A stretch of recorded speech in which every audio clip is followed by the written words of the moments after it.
Okay, as promised, we want to do part 2 of the Allentown show. These are the things that we brought back from Allentown. But I got up this morning and I was watching Mark Felton's videos, love his videos, and he's looking for Hitler's globe. There's the video here.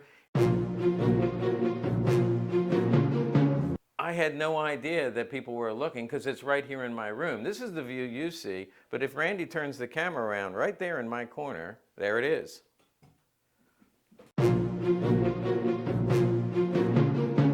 Okay, let's take a look at some of our booty from Allentown. Okay, we got a ton of stuff to show you here. This is a new format for us, so just so you don't get confused, I'm Tom. And I'm Kurt. And we're going to talk about some of the accessories and the guns that we brought back from Allentown. I want to start off with some American weapons because people say, all you ever do is talk about German weapons. So I got some really cool American weapons here. First is a 1909 revolver. Now, these were made, obviously, it's a model 1909, and they actually made them in 1909 and probably for a couple years after that. I picked up two of them. One is U.S. Marine Corps and one is U.S. Army. Now, these are in .45 caliber. I don't want to point it at you, but you can see it's a larger caliber, and a lot of the revolvers were .38. But they did want a better stopping power, so they went with the .45 caliber, and most of these went to the Philippines. The U.S. Marine Corps and the U.S. Army were sent to the Philippines for a revolt that was taking place. So we went there, and therefore most of them are pretty banged up. This one is actually in better condition than most, but you can see the patina, particularly on this side. You can see the corrosion and the markings. You'll see that early logo. This is actually better. You're better able to see it on this gun. This early logo, I always called it a stallion on a surfboard, but in fact that's a C, a stylistic C. That's an early logo for Colt. You don't see that very often. This has inspector proof RAC, so it was accepted into the U.S. Army. This one is in one of the best conditions I've ever seen for a 1909. There's a little bit of chip here. There's also inspector proofs on the grip. On both grips, there's inspector proofs. And most importantly, you can see that it says U.S. Army and model 1909. That's the best way to tell because some of these models look very familiar. I polished blue, but notice the niter blue on the trigger and the top of the hammer has a niter blue. So this one is in much better condition, but this one is a little bit more valuable because it is marked U.S. Marine Corps. Now, very few guns were ever marked U.S. Marine Corps. Guns that went to the U.S. Marine Corps are not specially marked normally, and so I'm told that 1909 was the last time in 100 years that they used the U.S. Marine Corps marking. So that is on some of the modern SIGs, some of the modern weapons, but for 100 years they did not use the U.S. Marine Corps. Therefore, this is a very valuable gun, very rare gun.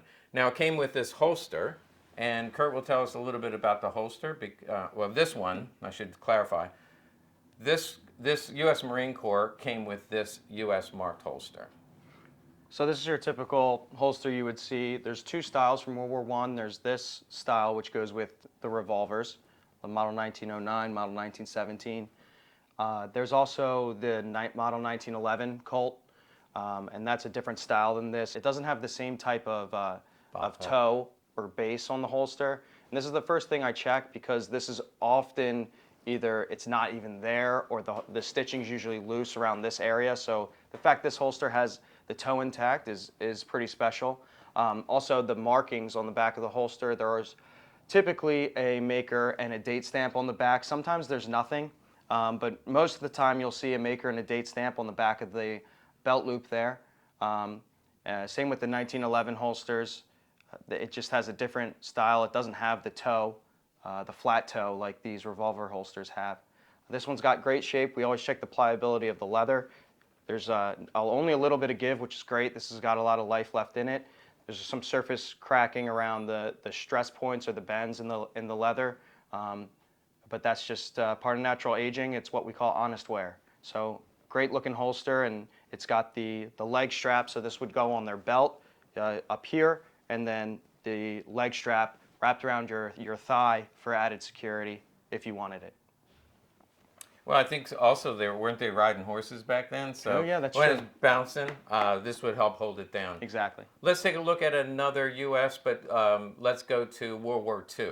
All right, and I was going to talk about this 1911, but before we jump forward to World War II, Kurt has some other World War I items here.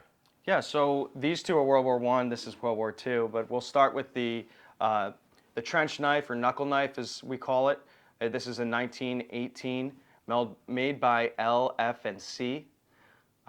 This is an exceptional example, simply because you can still see some of the black finish. The 90+% of the examples you'll find out today, they'll be gold. You'll see the gold coloring. It's the metal underneath the black finish that's coming through. You can see it here on the handle around the knuckle guard. But it's incredible to just see some black finish on both the scabbard and the handle. Then you have your helmet pick, if you will, your basher on the end there. Skull crusher. Skull crusher, thank you. That's if you come down hard on someone. But it's also LF and C 1918 stamped on the mouth of the scabbard there. And you see both belt hooks are still intact. Another rarity, something you seldom find on these examples. Now let's look at the blade, and again, this is not what you typically find. You see, you still have some of the original finish, and we're talking over 100 years now that this metal has stood the test of time. So something I really appreciate. I came up, my dad started me young, so I couldn't own guns, so I always focused on the non-gun items, and here I am, 30 years old and still loving this stuff. It's just incredible piece of U.S. history. Someone took good care of it, and I'm reaping the benefits because I got to own it for a little bit. Good. How about the helmet? So this is an experimental number 2. Just real quickly, it's called an experimental number 2. There was a series of experimental helmets. The U.S. Tested different types, prototypes, if you will, for World War I as we were about to enter the conflict. So this is the Type 2, the first documented type, because the Type 1 isn't in any resource books to date. This is just the shell of a helmet here. We always look to see if there's dents anywhere on the exterior. This one has a few here. It's kind of hard to tell. You have to kind of feel it. But this one, I would say, is in really great shape for what it is. There would have been 3 leather pads attached to these leather bands, and that would have been your interior liner. Only 2,000 of these were made and field tested. They did well in ballistics field testing. Made by Ford Motor Company, still around today. They made 2,000 of these. We tested them out in the field. They did great, but ultimately they deemed it looked too much like the German model 1916 helmet. So we decided to go against it, and it makes sense because back in 1916, you're kind of shooting based on what the enemy looks like and not based on what technology or recon is telling you. So we didn't want our helmets looking anything like the German helmets. Part of the explanation maybe for why you have the doughboys, the pancake helmets from World War I, because of the distinct look, and that was intentional because that's what distinguished us from the enemy. So. Well, here's a picture of one of the what they call pancake helmets. So obviously the British used the same style, so I'm sure because we were allies they wanted to be able to spot each other. But I always liked it back when I see a World War II movie in the early World War II, so 1941, they still were using those doughboy helmets. But soon thereafter, as soon as Pearl Harbor was over, they probably already adapted the new helmets, but they hadn't come out yet. So the new helmets came out, and of course that's the classic look. So that's a really rare piece. Is it on the site yet? Is it going on the site? I'm sure it's expensive. This example is on the website right now. It's around $2,000, I believe, but we've had a few other experimental types. I think we had a Type 4. They go for anywhere from $1,000 to $2,000. From my research, they generally made about 2,000 of them for field testing, and then none of them were adopted, obviously, until we arrived at what we used during World War I. Okay, so that's obviously for an advanced helmet collector, which I am not, but there's plenty of people out there, especially in European countries where they can't collect these, they can collect those. So let's talk about this Remington. Not a lot to say other than I wanted to let you know that when you go to our website, we have almost no 1911s. We were able to pick up 2 Remingtons at the Allentown Gun Show. This is about average condition. This is from about 1943, so mid-war. Remington actually made the most 1911s. Most people think Colt did, but that's not true. Remington made the most for World War II, during the World War II period, then Colt, and then Ithaca, followed by, I guess, Union Switch and Signal, and finally Singer. But this is just a common example, nothing special, but I'm just proud to say we actually finally have a 1911, 2 1911s for the website. You do see the typical cartouche here. There's also an inspection stamp. When we talk about German guns, we always talk about the Waffen stamp, the inspector stamp. This is the U.S. inspector stamp for Remington, and I believe he also did the inspections for Ithaca. So fortunately, this will go up on the site. One commentary that I'll give you is when I go to the shows, I have to pay more than I've ever had to pay before. That's one of the reasons we don't have a lot, is because I've been, for a long time, I thought I refuse to pay that much. But guess what? We come home empty-handed if I don't pay the higher prices. Prices are going up. I'm not saying that as a marketing ploy. It's just a fact of life. Prices are going up on high-end collectibles. So when you go to our site and you get sticker shock, guess what? So did I when I went to the Allentown show. Sooner or later, I got to pony up and pay the price. Okay, I got one more American weapon, and from the box, can anybody guess what this is? Go ahead, take a guess. That's right. It is a 1903 or a 1908 U.S. property. There's a couple documents in here, but one of the reasons I really like this. This looks like brand new, other than there was a little, there's a little corrosion or age spot right here and right here. This is technically, it looks just like the 1903, but technically it's a 1908 because it's in 380. 380 is a larger caliber, 38 caliber, and what makes this one really special is that it is U.S. property marked. Now, the elephant in the room is this. I keep wanting to take that off because as it slides on there, it's liable to scratch. But here's what's really cool about it. I was going to get a factory letter and say, who was this issued to? But the answer is, this was never issued because check it out. This is U.S. There's a U.S. seal. So basically, it came from the factory. It was sealed, meaning untouched, unissued. And on this side, there is a flaming bomb, which is the Springfield Armory. Springfield Armory. U.S. seal, put into storage and never issued. It does have the cartouche here, so it was inspected, accepted for the military.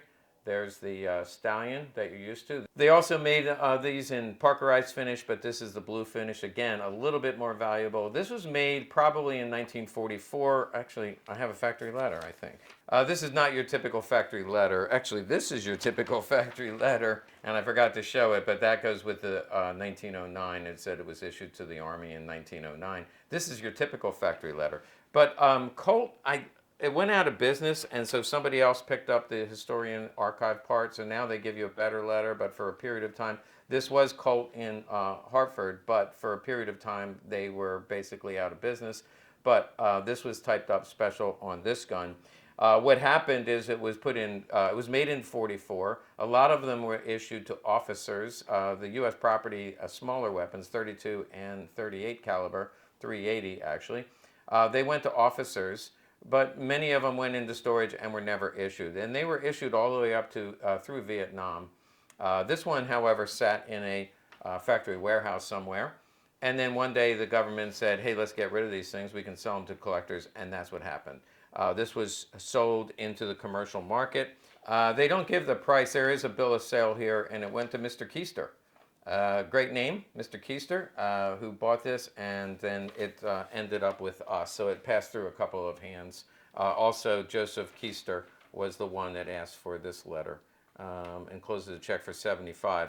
I'm betting that this letter cost about as much as this gun when it was originally mailed to him. It does come with the original manual. That's the original manual, and it's covered in a lot of grease. And then most importantly, the bottom of the box, the original box, is numbered to the gun. So never issued, still has the tag on it. I'm going to leave that tag on it. I think it adds to the value. Just a little bit of wear, but otherwise a beautiful gun. Okay, Kurt, you're next. All right, so since Wait, Tom, do you like our matching shirts? But this is the new this style. is And old school. old school, new style. Leave it to the old man. That reminds me of Pawn Stars. Leave it to the old man to have the new logo. He's always the trendsetter around here. Go so ahead. Tom, you moved on to World War II. So I have something from World War II here. This is a Luftwaffe pilot helmet made in 1941 by Siemens, who is still a company today, just like we talked about Ford Motor Company from the US side. But Siemens made this helmet. It's an SSK 90. There's the original tag on the inside there. The interior is rubberized foam, I believe, that give the Luftwaffe pilots a little bit of padding. And it's goatskin leather exterior. Now, I don't know why it only lasted 18 days in service before it was deemed, I'm not sure what they deemed it, but they said they didn't like it. I think it's very stylish. So you would wear this with a cloth radio headset underneath. It has wells for your ear pads here. I think it looks great, but they have this very convenient horn on the front, and this is for easy removal. How do you do? So I think it really was just something the Luftwaffe and the Germans, they were very stylish and they like to look good. So this doesn't really fit that mold, and I think maybe that's why this one didn't fare so well. Like I said, 18 days, I think it started May 8th, and then they were returned to the depot 18 days later. There are some sources that say that these were still, the pilots who liked them kept them. And that would make sense, it does seem like it's more comfortable than using the M35 with punched out. They would bend out the exterior shell of the Model 35 helmet to allow for the ear pads. But this seems like it would be much more comfortable, and I don't really care about the style. Looks a little bit like an early football helmet. Now this is heavy. I think there's metal. Yeah, there's metal. Yeah, there's metal discs underneath the goatskin leather here. Right, so that would protect their brain, obviously. But it does look like an early football helmet. And I would agree with your theory. I think the reason they didn't wear them, the pilots are pretty proud people, and they also had this, this tradition. If I'm going to go down, I'm going to die. So, if I hit the ground hard, I don't really care about whether or not I have head protection. But I wonder if my Luftwaffe ace, Phipps, would have been issued one of these, and maybe he would have survived his parachute not opening. I doubt it. But no, this is very rare and very cool. All right, let's do another gun. Okay, I picked up a Krig Off. I'm actually in the middle of writing a book about World War II Lugers, and I'm reviewing all my Krig Off information. This is a 1937, so this is fresh on my mind. You remember when I was at Allentown, I mentioned I was looking at a couple of Krig Offs. Those I think were commercial guns. This is issued to the military. You see the logo. A lot of people see that and they'll say, hey, I have a Navy Luger, and I think, great, great, great. Then they send me pictures, say, well, it's not Navy, but it is valuable. Because every year that they made these, some years they only made 300, other years they made as many as 2,500. 1936 and 1937 are the two most common dates. And so I think it was either 2,500 or 3,500, but still very rare, and that is the Krig Off logo. You see here the serial number, so it's in the 7,000 range. And you see here what I call the ear. I'll turn it over. The ear is a dull finish, and then the rim around the ear is high polish finish, and that's one of the ways you can tell that it's not been reblued. You see the straw small parts, which, by the way, all the way to 1945, if you remember your Mauser Lugers, in 1937, they went from straw small parts to just bluing everything, but Krig Off went all the way to 1945 using the straw small parts. The reverse side of the push button, however, is blued. I said that in the last time I did a video. I said one way you can tell that it's correct is if this is blued and not strawed. But in doing research for the book, they actually found good examples where it was strawed, and they said, if you don't, our brother-in-law would Scott would know this because he can straw parts and fire blue, but if you take it to a certain temperature, it turns yellow, but if you make it hotter, it turns blue. And so some of them are correct and are all straw. So when I said they're always blued here, that's not actually the case. There are a couple rare examples. At one point I had 40 Krig Offs. I had one that was strawed here. I thought it was wrong, and I made a mistake. These are the military Luftwaffe acceptance stamps. It's actually an Eagle L2 proof, and I'll be talking about that when I come out with the book, and it is in 9mm. So again, very rare. They have the plastic bake-like grips, much like the Black Widow, but in this case, they're what I call a blood red. One other thing is it does have a correct Luftwaffe magazine. The Luftwaffe magazines, especially in the earlier years, are going to be nickeled and aluminum bottom. There is the Krig Off proof, but it's upside down. And this is a matching magazine, but in our description we're going to say, I'm not sure that's original because it doesn't line up straight. So it's possible that was done post-war. So we're going to sell it as a non-matching mag, but it does match, but I don't think that's original. Okay, I have a P38 that we just got in recently. Actually, I don't think this came from Allentown, but it did come in the door right around the same time. First of all, the brown holster. Kurt's going to tell us a little bit. He's not going to tell us a little bit. He's going to tell us about this holster because as soon as I see this holster, I realize in some cases this holster could be worth more than the gun that's inside it. So I'm going to pull out the gun and let Kurt talk about the holster a bit. So the holster is rare for a few reasons. First, it's brown leather. You typically see black leather starting around 42. I would say is where you get 90+% of the holsters are black leather. This one being brown leather. It's also rare because it's a hard shell style and it's 1944 dated.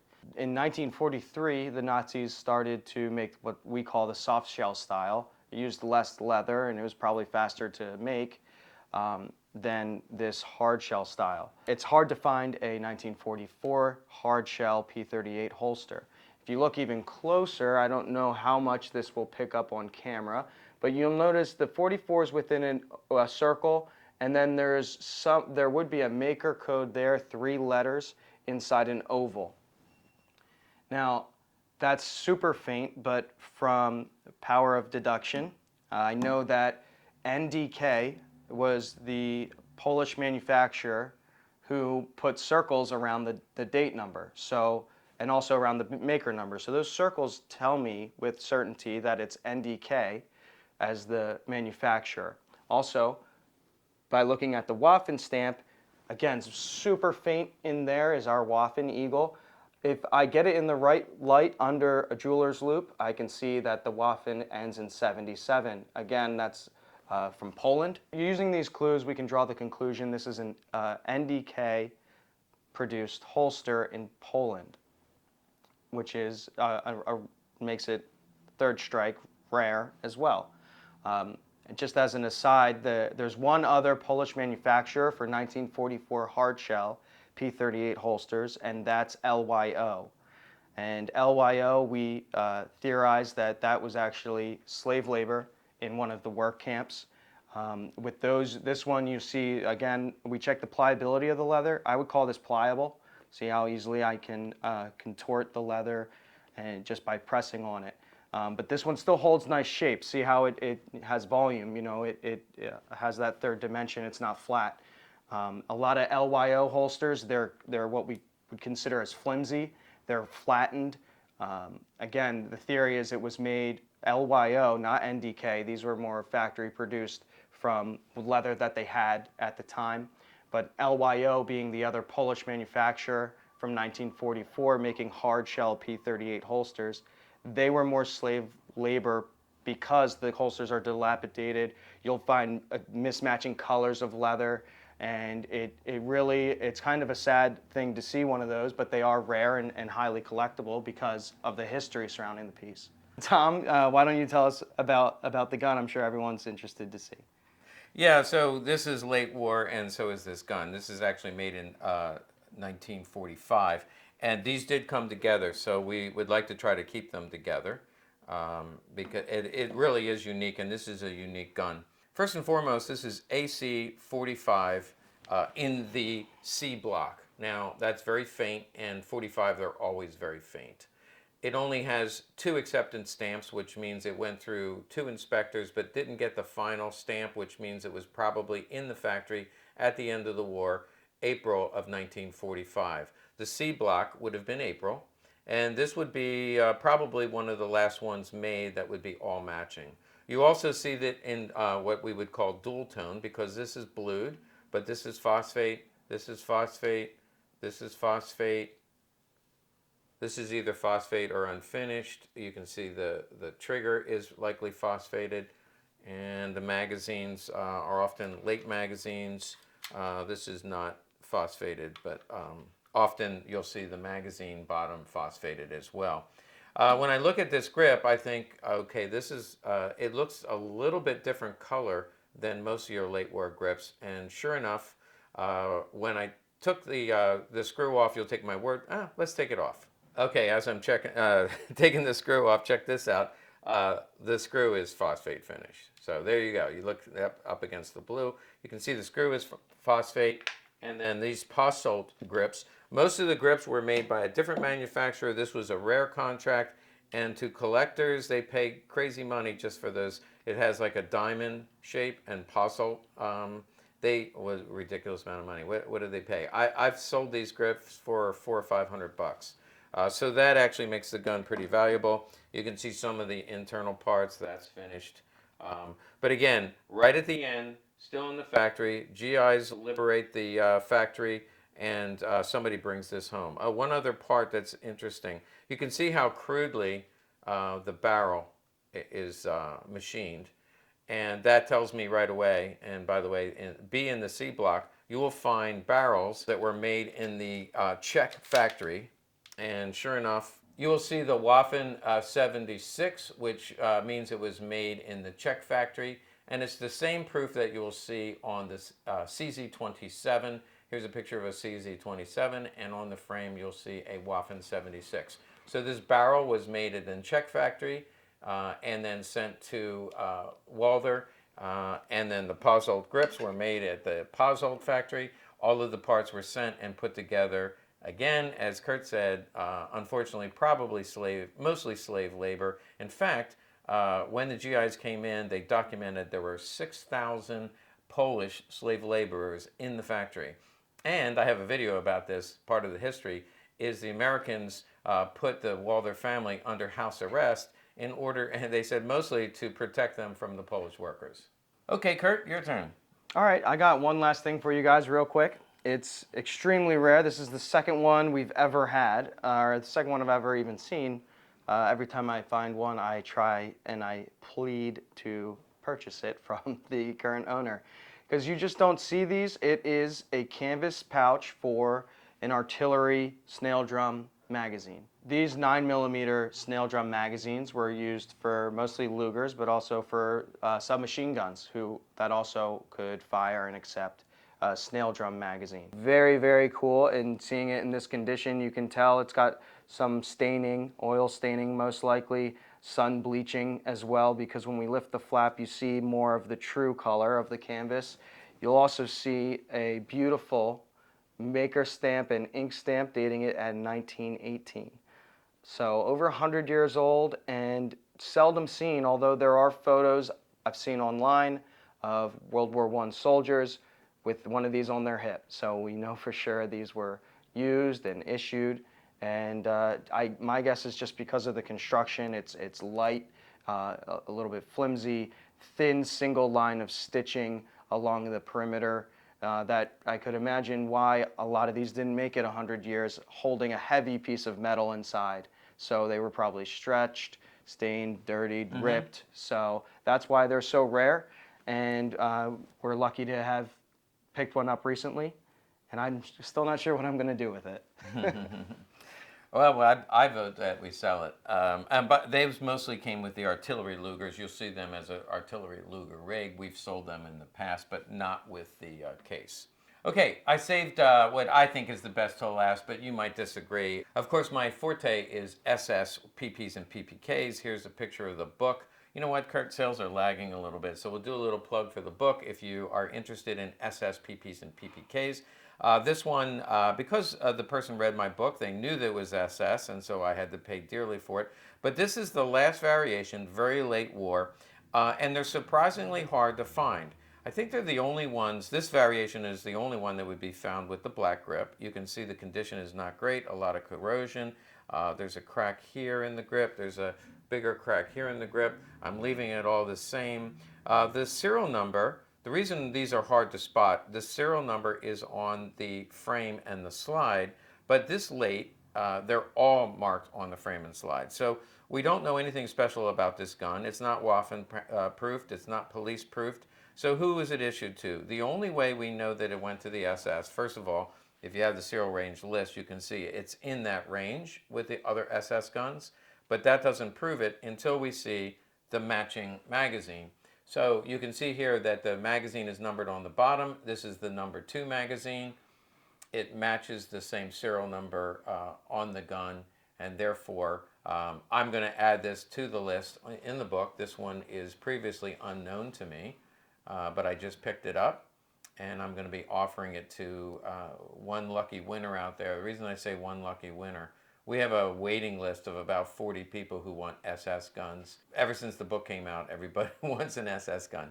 So somebody out there, maybe we'll do a lottery drawing, but this is a late war, last variation, issued to the SS, and again, this was not the fighting SS, meaning the Waffen SS. These were in fact plainclothes policemen, Gestapo, and criminal police that would carry it oftentimes inside a suit jacket. So this is something that we just picked up from somebody at Allentown. Hey, thanks for watching. I hope you liked what we picked up. We got other stuff, but keep an eye on the website. This is a format we're probably going to use more and more, so make sure you like and subscribe to our channel. Thanks for watching. Thanks a lot. I guess crying to mom about getting on your videos finally paid off. Yeah, she got on me about it. Yeah.